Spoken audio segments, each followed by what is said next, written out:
술 맡은 관원장이 그의 꿈을 요셉에게 말하여 이르되, 내가 꿈에 보니 내 앞에 포도나무가 있는데 그 나무에 세 가지가 있고 싹이 나서 꽃이 피고 포도송이가 익었고 내 손에 바로의 잔이 있기로 내가 포도를 따서 그 즙을 바로의 잔에 짜서 그 잔을 바로의 손에 들여놓으라. 그 해석이 이러하니 세 가지는 사흘이라. 지금부터 사흘 안에 바로가 당신의 머리를 들고 당신의 전직을 회복시키리니 당신이 그 전에 술 맡은 자가 되었을 때 하던 것 같이 바로의 잔을 그의 손에 드리게 되리이다.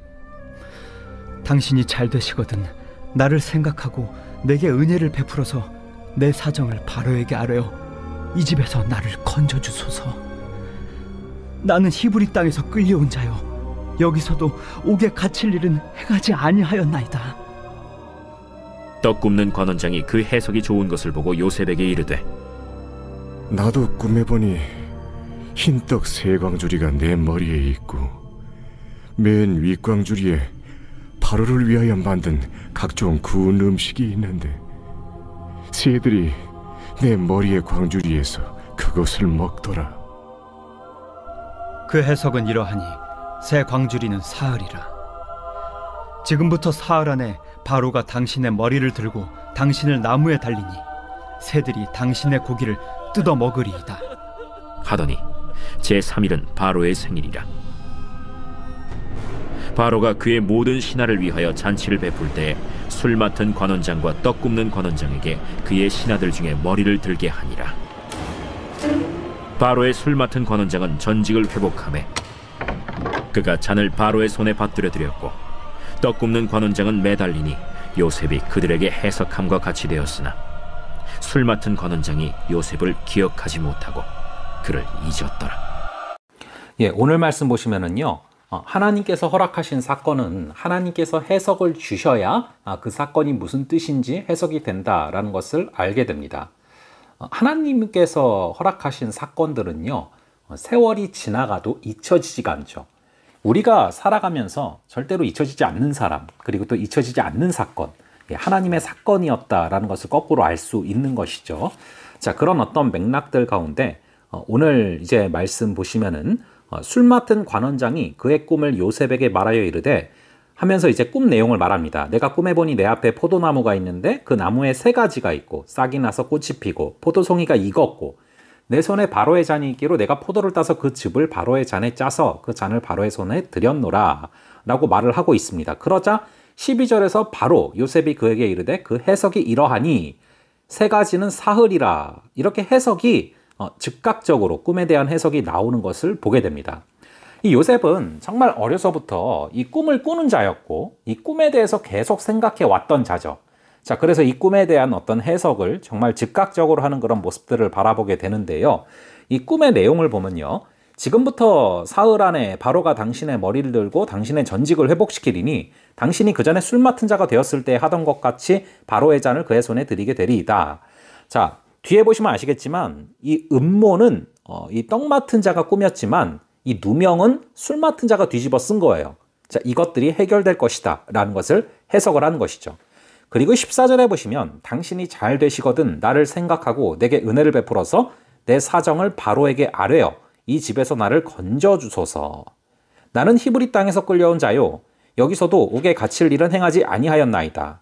자, 요셉이 처음으로 이 자신의 누명에 대한 이야기를 하고 있습니다. 그러니까 요셉이 지금까지 할 말이 없어서 안 했던 게 아니에요. 사실은 할 말이 있었지만 하지 않고 참아왔고, 그런데 하나님의 사람과 연결이 됐을 때, 또 하나님의 사건과 연결이 됐을 때 그것에 대해서 말을 하는 그런 모습을 보게 됩니다. 자, 우리도 어떤 우리가 해야 될 말을 누구에게 그리고 어떤 타이밍에 해야 되는지 이것을 분간하는 지혜가 굉장히 필요한 것이죠. 자, 드디어 16절에서부터 요셉에게 축복의 때가 오기 시작을 합니다. 떡 굽는 관원장이 그 해석이 좋은 것을 보고 요셉에게 이르되 나도 꿈에 보니 흰떡 새 광주리가 내 머리에 있고 맨 윗 광주리에 바로를 위하여 만든 각종 구운 음식이 있는데 새들이 내 머리에 광주리에서 그것을 먹더라 하면서 이제 꿈 얘기를 하니까 또 18절부터 계속 해석을 해줍니다.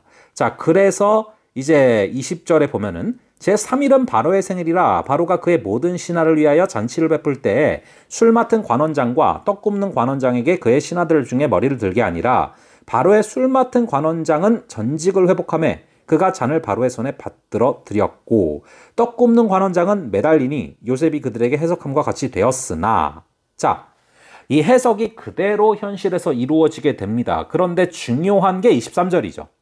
술 맡은 관원장이 요셉을 기억하지 못하고 그를 잊었더라. 자, 이게 여러분 사람이에요. 이 사람은 지나가면 끝납니다.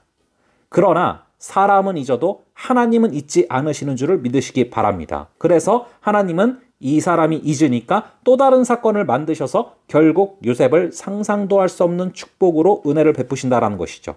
자, 이렇게 하나님의 때가 있습니다. 그래서 이 시련을 우리가 겪고 있을 때 내가 해결할 수 없는 순간들이 너무나 많아요. 그럴 때 우리가 그것을 하나님께 가져가면 하나님께서 가장 의로운 방식으로 가장 지혜로운 방식으로 그것을 해결하여 주실 줄을 믿습니다. 그것을 사모하며 걸어가는 그런 오늘 우리의 삶이 되기를 간절히 바랍니다. 자, 그럼 잠시 기도하겠습니다. 아버지 하나님, 인간의 불완전한 기억력에 기대어서 문제를 해결하려 했던 우리의 어리석음과 한계를 용서하여 주시옵소서. 모든 생사화복을 주관하시는 하나님 앞에 엎드려 하나님 앞에 납작 엎드려 하나님의 인도하심을 구하오니 주여 우리를 인도하고 계시는 하나님의 뜻, 나보다 나를 더 잘 아시는 하나님의 뜻이 하나님의 때에 온전히 이루어지게 하여 주시옵소서. 아버지 하나님, 우리 주님께서 붙들어 주셔서 정말로 우리 주님께서 우리로 하여금 정말 어떤 것들을 사람은 잊을지라도 하나님은 잊지 않으시기에 우리가 결국에는 하나님께서 우리를 이끄셔서 하나님의 때에 하나님의 일을 이루신다라는 것을 확신하며 걸어가는 그런 하루하루 되게 하여 주시옵소서. 또한 거꾸로 우리 역시도 하나님의 사건은 하나님의 사람은 세월이 지나가도 잊혀지지 않음을 기억하며 우리에게 생각나게 하는 일들, 우리에게 생각나게 하는 사람들 위에 기도하며 걸어가는 그런 하루하루 되게 하여 주시옵소서. 주님께서 붙들어 주실 줄을 믿사오며 이 모든 말씀 우리 주 예수 그리스도의 이름으로 기도합니다. 아멘. 예, 그럼 다음번에 뵙도록 하겠습니다.